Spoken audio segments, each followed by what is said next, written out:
लेकिन इस बीच SBI का इकोनॉमिक कॉन्क्लेव चल रहा है, जिसमें स्टेट बैंक ऑफ इंडिया की MD अरुंधति भट्टाचार्य बोल रही हैं। इनफैक्ट वो बात भी करने वाली है RBI गवर्नर रघुराम राजन से। Well, one of those banks is you, so we can take that away if you want. But look, first I wouldn't say there are 13 new banks. I'd say there are 2 new banks and 11 payment banks. And I want to make that distinction clear, because I don't think those 11 banks are a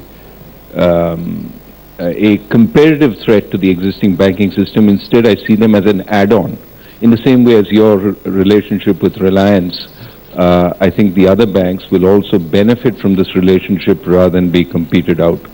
So let me start first by saying that yesterday's development, I think the board took the view that it was hard to forecast what would happen in the space. But the payment space was perhaps one of the most exciting from the country's perspective, both in terms of the use of technology, but also in terms of finally reaching, traversing that last mile in a very effective way. And given that we didn't know what could succeed, the board took the view that let's license a variety of players, some tech companies, some finance companies, some bank mobile combines, a BC, and see how it develops. And I think this is actually a different view of regulation than in the past. Of course, there were concerns expressed about safety and stability, about the impact on the existing banking system.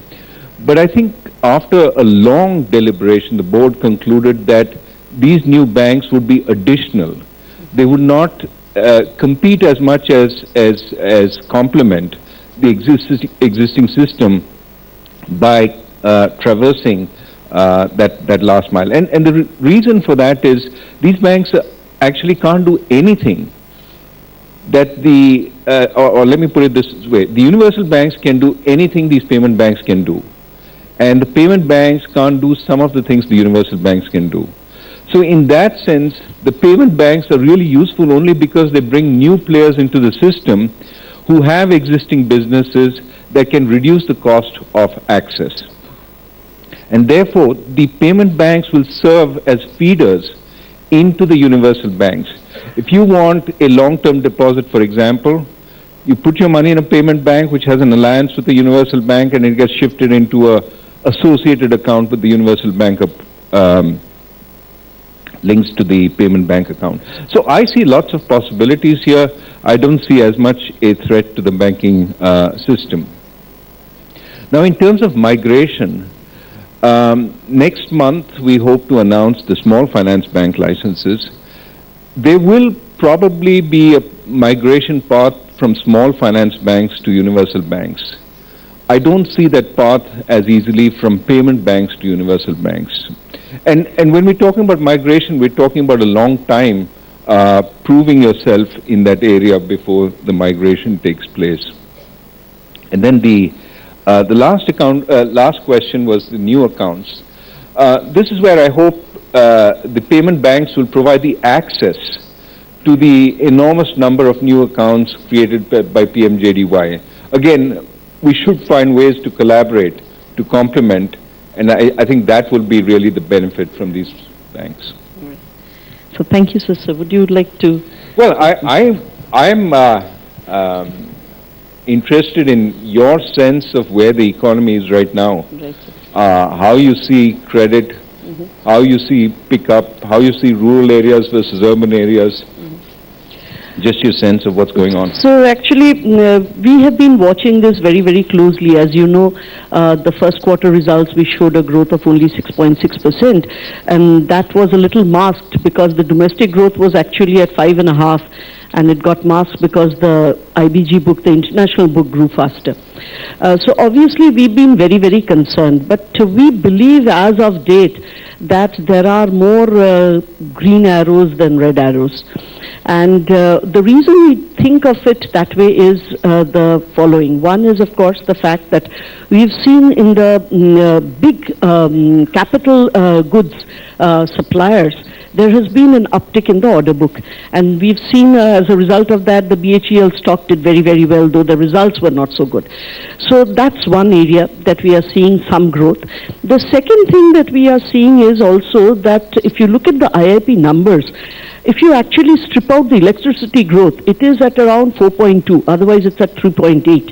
And if you look at the SBI index, the YOY there too, we are seeing the number at about 53.6, which actually translates it into some 4.5% of growth, of industrial growth. So manufacturing does seem to have got off the bottom. Also, along with this, we are seeing 2 or 3 other activities that are slowly beginning to revive. One, of course, is the mining sector, where we have seen that some amount of mines have opened up, and we are waiting till the end of monsoon, actually, for them to fully become functional. And as a result of that, we are also seeing some uptick in the heavy commercial vehicles. Their sales, especially the replacement sales, have gone up. So I think, there are a number of signs in the economy. And this is also helped by the government spending. I think government spending has gone up, and we are seeing the state utilities beginning to bid out. Rural roads, irrigation schemes, these are things that are very much on the anvil. So these are the things that are actually giving us hope. But sir, I think on the other side regarding demand, we are seeing rural demand at a very low pace, also urban demand. And in fact, we were recently having that meeting where we were trying to brainstorm as to how to get urban demand to pick up.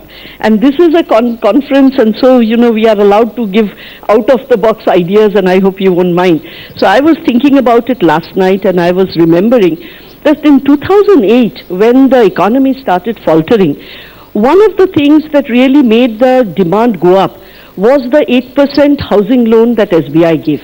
Of course, at that of time it was tagged as a teaser loan. We in SBI refute that, because the due diligence that went for giving those loans were the same as would have been done for a loan at the regular rate. The only thing is, even your eligibility was at the regular rate. The only thing is, for first 2 years you were allowed to pay at a lower rate. That was the only difference. But what did happen was that demand really kicked in. And 3 years later, Mr. Kaushik Basu, who was the chief economic advisor in the economic survey, he acknowledged this, saying that this was one of the tipping points. Now today the base rate is at 9.7. And I'm told that the real estate stock is around 4 years. Now I was just thinking, is it possible that for a little while something of this kind be allowed? Given the fact, sir, that this is one of the portfolios where the NPA is lowest. Even today, our portfolio, which is 30 lakhs and above, the NPA is only 0.29%. So there's been no bubble built up over here. And maybe we could also ask the realty players to bring down their rates also equally. Means there is already a record as to at what rates they've been selling. So something of that sort means, I don't know, if this is something that could be used as a kicker for getting the retail demand started. Well, I never say no to your ideas. We'll examine them. I think there is something to be said for the fact that with the slow pace of transmission, that some front-loading by the banks themselves may be useful. But I need to explore the thinking behind the earlier views on this, and what kind of safeguards, if one decides to go ahead, would have to be put in. I do also believe that if real estate developers who are sitting on unsold stock started bringing down prices, that would be a very big help to the sector, because once there's a sense that the prices have stabilized, more people would be willing to buy. Absolutely. Now, I don't know what the level is, and it differs across the country, and it's not clear that in some parts of the country there's excess stock. But I think we need the sector to, in a sense, the market to clear. Very true. And with growing unsold stock, we need to figure out ways to do it. Some of it may be by making loans easier, but we also don't want to create a situation where prices stay high True. without at a level which means that demand may not pick up to the extent that is necessary. So we need to explore all these issues, but I think we are very open to suggestion. I will echo your view that we do believe that there is pickup, and hopefully if the monsoon doesn't deteriorate and और यहाँ पर doctor Raghuram Rajan बातचीत करते हुए, लेकिन इस बीच देखिए बाजारों में एक बेहतरीन रिकवरी लोअर लेवल से आती हुई दिख रही है।